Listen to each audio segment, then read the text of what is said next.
இந்த வீடியோ நல்லா பாருங்க.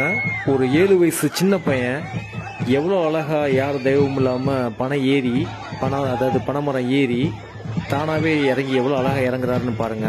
உண்மையிலே இந்த சின்ன வயசுல இதெல்லாம் ஒரு மிகப்பெரிய விஷயம், சாதனைன்னு தான் சொல்லணும். என்ன காரணம்னா இன்னைக்கு உள்ள குழந்தைகள் பார்த்தீங்கன்னா சின்ன வயசுலேயே ஆட்டம் பாட்டம் ஃபுல்லாக மொபைல்லே மூழ்கி கிடந்து அவங்க லைஃப் எப்படி பொழுதுபோக்கு என்டர்டைன்மெண்ட் எப்படி ஓடிட்டு இருக்காங்கன்னு உங்களுக்கு நல்லா தெரியும். ஆனால் ஒரு கிராமங்களில் பார்த்தீங்கன்னா குழந்தைகளுக்கு எவ்வளோ அழகாக ஒரு ட்ரைனிங் கொடுத்து இந்த சின்ன வயசில் பனைமரத்தை ஏறி அதுவாக இறங்குற வரையும் கீழே இருக்கிறவங்க பார்த்தீங்கன்னா எவ்வளோ அழகாக என்கரேஜ்மெண்ட் பண்ணுறாங்க. அதாவது ஆரவாரத்தோட எவ்வளோ அழகாக அந்த குழந்தைய வரவேற்கிறாங்க பாருங்கள். இதை பார்க்கும்போது எனக்கு ஒரு பழமொழி தான் ஞாபகம் வருது. அதாவது ஊக்குவிக்க சரியான ஆள் இருந்தால் இன்று ஊக்குவிப்பவங்க கூட நாளை தேக்கு பண்ணுற ஒரு பழமொழி இருக்குது, ஒரு அழகான பழமொழி. அதுதான் உண்மை.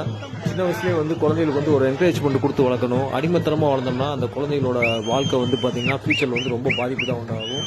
என்னோட பேஜ் பிடிச்சிருந்தா லைக் பண்ணுங்கள், சப்ஸ்கிரைப் பண்ணுங்கள். நன்றி. Thank you so much friends.